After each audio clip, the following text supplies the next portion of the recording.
Hey guys, it's Rokael, back with another glamorous transformation. Today we're stepping back in time with the modern twist, recreating the iconic 90s glam of none other than Queen Janet Jackson. We're talking about that 90s matte cut crease and that classic brownie lip with the glittery topper for that modern twist. And who better to be our muse than my gorgeous friend, Eugenia Washington. Hi. I'm so excited to show you guys how to bring that superstar glow to your makeup routine. So Janet in the 90s was the epitome of pop icon glam. Bold, fierce, and always on point. Her style was all about dramatic eyes and a sultry lip. Eugenia is gonna be the perfect canvas for this look. So let's get into it. Now for the fun part, the eyes. We're going for a glittery eyeshadow that pops but still keeps that sophisticated 90s vibe. I'm gonna show you how to blend those eyeshadows to perfection and add just the right amount of sparkle. I love a good razzle dazzle. All right, so I've already done Eugenia's brows and I kind of did a little bit of a thinner brow. I didn't go super thin just because I still want to create some balance for the eye that I want to create since we're gonna do a little bit more modern vibe. But just to kind of lay down the eyeshadow, I put a little bit of William Tuttle foundation in Toasted Honey just to create like a smooth, even base. I did her brows already. I went for like a thinner brow just because I feel like in the 90s, it was a very thin brow, but I didn't go super thin because I wanted to still keep it modern. And now I'm coming back with a little bit of a translucent powder to kind of lock all that in. And that just allows me to have a nice even base for the eyeshadow. I'm gonna pack the lighter translucent powder a little bit more on her lid because I'm gonna do a cut crease. And I want it to be a little bit lighter since we are creating like a carved out vibe. So I'm using the Makeup by Mara palette and I'm gonna use this color right here with a fluffy brush. I'm using the shade Matte 8. I'm gonna lift Eugenia's eye a little just because I want to really tuck the color in this crease area. Lightly diffusing and carving out the crease so that it kind of creates like a blended out effect. And then I'm gonna come back in and detail it a little bit more with the more precise brush. And I always like to start off with the outer eye because I feel like no matter what shape I'm doing, I always want to kind of create a more snatched out effect. So now that I've diffused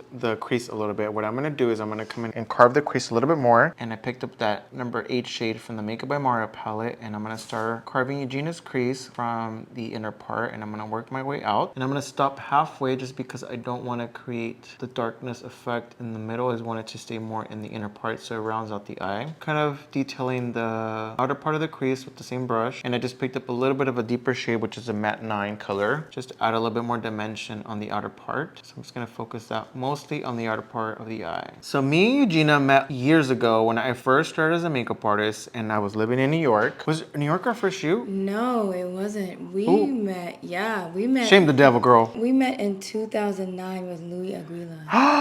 Oh my God, I forgot about the Louis shoot. Yes, the We used to Louis drive shoot. to like Azusa.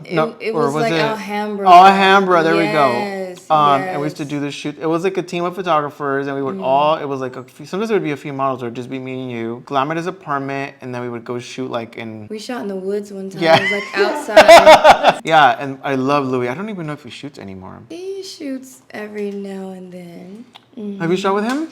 I've shot with Louis a couple times actually. Oh my God, stop. I need to Yeah. like text him and be like, what is he doing? We gotta do like a, We have to. He does all of my best work. Even though he doesn't shoot a lot, but when we do shoot, it's like my best work. oh my Literally. gosh. He's just wow. really talented, but... No, yeah, I love Louis. And then obviously the Marcelo shoots that we did in New York. It was like when I had moved there and you were modeling out there sometimes too, right? Or did you live out there? I lived out there. Yeah. Yeah. Oh my God, yeah, that was like in 2000. Oh my God, let me think. It was like 2012. Yeah, definitely. Yeah, I moved there for like a year. I had always wanted to live in New York, so it was like a good little way of trying it out because I had like a stable job. And then, you know, I shot with people, but I just felt like my work was more glam. Yeah, New York was very edgy. I mean, you could work your way up in fashion, but it doesn't pay the bills. It doesn't. And so I was like, you know what? I like to eat and I gotta, you know, pay my rent. So I went back to LA. Yeah, I like to go there now. I mean, if I'm gonna, you know, with the client, but I can only be in New York for like 4 or 5 days and then I gotta come back home. I feel like I am an actual New Yorker. I think that's one of the places in the world that really speaks to me. So when I lived there, I felt like I was at home. But I'm from here, but I feel like... Maybe you're a New Yorker like in, you know, deep down inside. I feel that way. Or you lived there in a past life, you think? I feel that way. I think the speed just speaks to my energy. I am a Libra, but I have 2 fire signs. You're a Libra? Yeah, you're born after the day. Your birthday's the day after mine. Stop. I'm October 8th. So I'm gonna come in and I've been detailing Eugenia's eyes with the Makeup by Mario palette, but now I'm gonna grab a little bit of this chocolate shade. It doesn't have the name, but it's basically the second shade from the right, and it's just like this deep brown color. And I'm just gonna really carve this crease out a little bit more. I want to add a little bit more detail. Okay, so I'm picking up more of that chocolate color,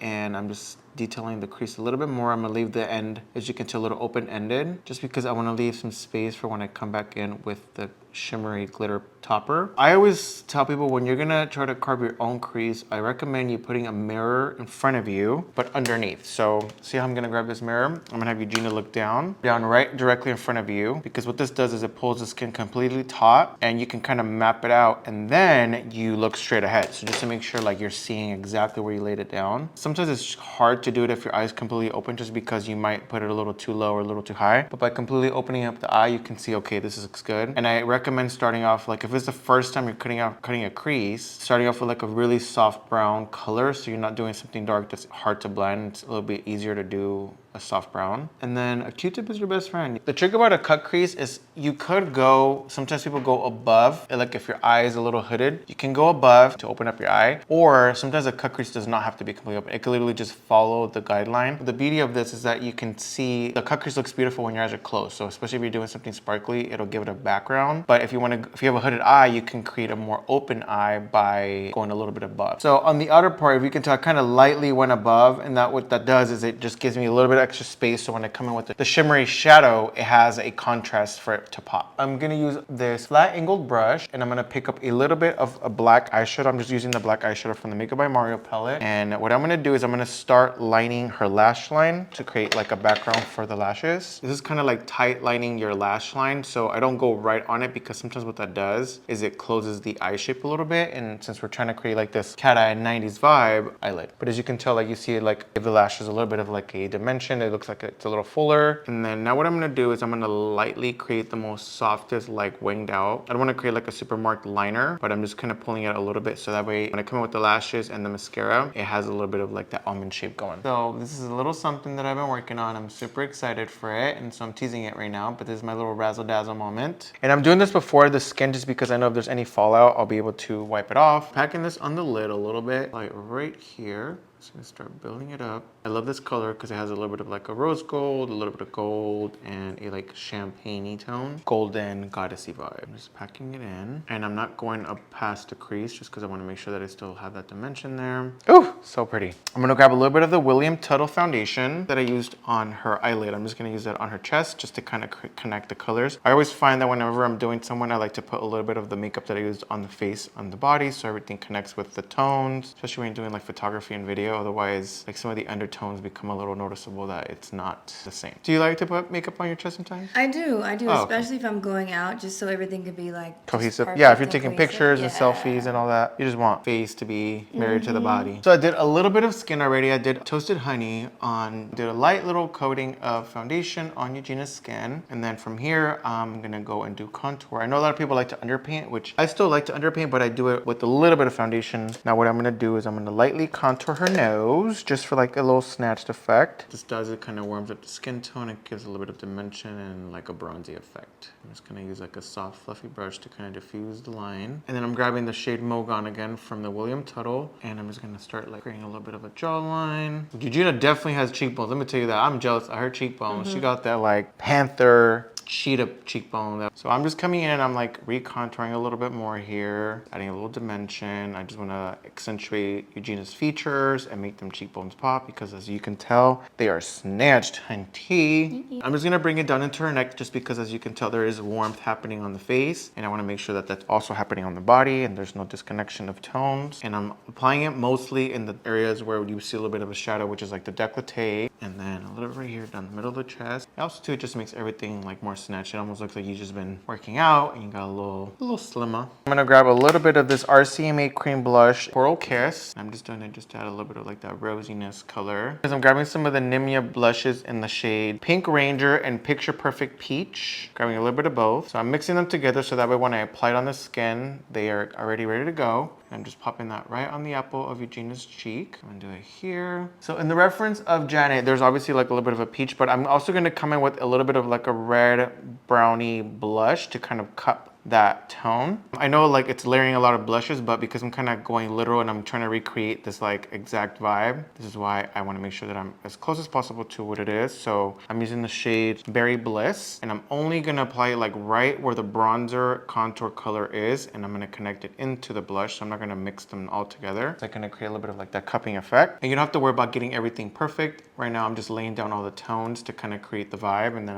I'm gonna come in and blend everything in detail. I'm gonna pick up the color Olive, pack the color into the bristles to make sure that I'm getting an even application. So I'm gonna create a little bit of like a highlight down the bridge of her nose, and then I'm gonna come back and do bridges of her nose, and this is what kind of creates that like snatched effect. Come on the sides right here and kind of start highlighting. And in the 90s, they would really highlight underneath the eye. It was like almost like white. I'm not gonna go that light. I feel like we don't have to, but I definitely wanna like at least get close to that vibe, because it does look really pretty and makes everything look like matte. And then what I'm gonna do is I'm just gonna brown the color right up against the liner that I did earlier, just to kind of create a little bit of a snatch. I'm gonna do the same on the other side, and it just makes everything look a little bit more like cat eye winged out. A little bit of olive, and then mix a little bit of the cocoa one. So I'm just using that just to like pinch in the lip a little bit, kind of makes everything kind of pop more, especially when you're doing like a more brownie lip. You want to create a little bit of brightness. By doing this is gonna help to make the brown pop. I'm gonna lightly clean up the contour here. I'm gonna turn you a little this way, clean that up a little bit. Using this Haku Hoda brush in the number 6056. It's like $700 Bentley brushes. Ooh. So now I'm going to use a little bit of the YSL All Hours Concealer, shade number MW9. So you guys, I do an ASMR page. It's a sleep ASMR page. It's sleep stories that I write. It is also meditation. It's also affirmation. It's just a place for when you're overwhelmed, you need something super calm and super chill and super uplifting, inspiring. Which we all need these It's days. called Pi Talks You Through, because I talk you to sleep, I talk you through anxiety, I talk you through stress, I talk you through joyous time. So that is my ASMR channel. Yeah, and we will link it at the end, so you guys make sure you have a little relaxation after this crazy tutorial. And go follow my page. I'm using this tiny little sponge because I want to detail. Like if I use the bigger one, I feel like it would probably touch more product or more areas that I don't want to kind of move or affect. So this little sponge is great because it allows me to work the concealer, the foundation, the contour into the areas that I want, and I can blend it all out. And it's not super wet. It's like actually probably a little bit more on the dry side. I would say like 10% like moisture, just because I feel like once I've already laid down all of the foundation, if it's too wet, it picks up a lot of the product and then you start to kind of shear it out too much. So this is a nice way of like moving the product, setting it without removing what I've already laid down. So I'm using these Fenty Beauty powders. I'm gonna mix a couple, so I don't know the exact shades, but I just like to use a pressed foundation powder just to get a little bit of the shine. I'm not trying to completely matte out her skin yet. I'm gonna go for that 90s matte, but I'm just layering the skin product so that way I'm not destroying the smooth texture. So by laying a little bit of a foundation powder, you are able to kind of lock the foundation underneath into place and adding a little bit of coverage. And then when you come in with the loose powder, you're just basically really sealing and removing all the moisture out of the foundation. But I think sometimes when I go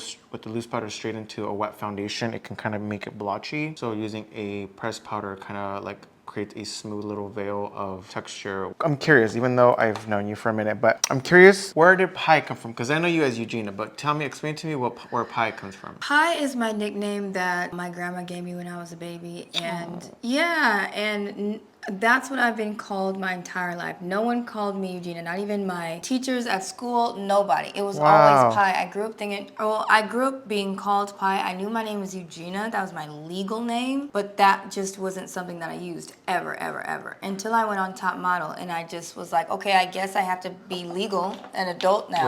Right. And so I came out to the world under that name. Even though a lot of people who watch the show recognize me as Eugenia and they like that, when I got into the industry and there were people that recognized me as Eugenia, I felt like I was not so much ostracized, but it made it harder for me to be in the industry as Eugenia, because a lot of people remember me from the show, a lot of clients remember me from the show, a lot of people I work with remember me from the show, and it just made it a little bit harder for me to to move forward in fashion because of the stigma of top model behind that name. And This is like your rebirth. yeah, so it's kind of like a rebirth, but it's Or a interesting restart. because in my life, I got so used to people calling me Eugenia and Gina and all of that, that I kind of don't really identify as Pi anymore. But I do, but I don't. So it's like... Is Pi like your inner child? Yeah. Wow. Yeah, it is. But at the same time, though, I feel like I'm growing into Eugenia, which... That's amazing. Eugenia is actually very powerful on her own, and I feel like I'm... Or you feel like you're taking back Eugenia's power now? Yes, but also it might be Eugenia is expired. I'm just not sure. That was my issue with my name, Rokael. Like, my first name is Ombr, but I didn't like Rokael for a long time. You didn't? No, because as a kid, people would make fun of me and call me Rokael lasagna. Oh, like a girl name. And obviously I'm gay, so I was a little bit more feminine when I was a kid. So it wasn't something that like I liked, and I'm like, why would you name me a girl's name? And so like I didn't really care for it. And now in my adult life, which is crazy because right before my mom passed, I literally had a conversation with her days asking her like, why did she name me that? And she's like, honestly, I have no idea. She's like, I was just sitting down when I was pregnant with you in front of the TV and the name just came to me.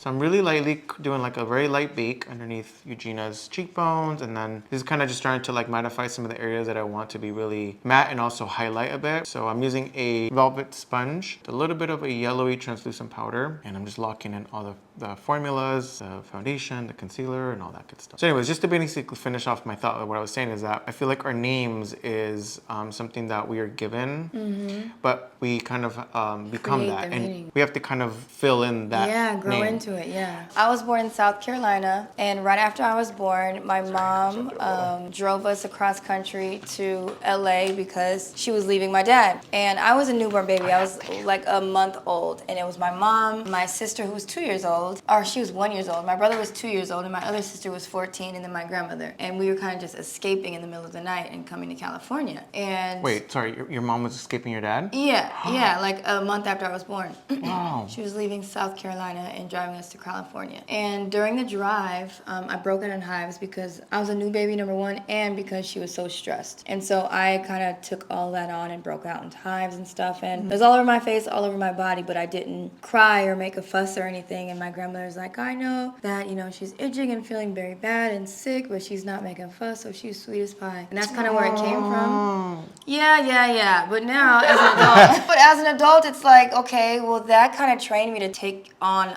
everybody's stress and worry and me just not say anything about it. And it's interesting because I am not a person who likes to take on anybody's stuff, but my body just does it. So I've gone through and I basically set most of Eugenia's skin with the Fenty powder and then the yellow translucent powder just to make sure everything's nice and matte. And this is right before I'm gonna start baking Eugenia's under eyes for like that highlighted look. That was, like I said, very popular in the 90s. I'm using the Dragon Beauty yellow setting powder, and I'm just gonna lightly like bake it right underneath. I'm just gonna lightly first bake her. So I like to use a like really fluffy sponge. This is Callus, but the texture of it is just like a velvet puff. And I just like it because it'll let me lay down the powder in a very like soft way. It won't create like lines. It won't affect the formulas or whatever's underneath. And sometimes when you come in with like a really stiff puff, something that's like a little too abrasive, you can dent the foundation underneath or, you know, move stuff around that you don't want to move. Okay, so now I'm grabbing this Inglot taper brush and I'm gonna grab a little bit of this Mario shade number 8. I'm gonna lightly create like a little bit of like a smoke underneath her bottom lash line. And I'm just gonna come right here. And then I also am gonna lightly rim Eugenia's eyes with like a chocolatey color. I'm using these House Labs. Obviously you can tell I work with these a lot because they're a little dusty, but that's why. And this is the House Labs bronzers. It's basically like one of their deepest shades. And I'm just using that to kind of contour Eugenia a little bit. I wanna create a little bit of dimension and warmth. And I'm locking down the contour creams that we used earlier. I'm using shade 11 and 12 just on the perimeter of Eugenia's forehead. I'm just gonna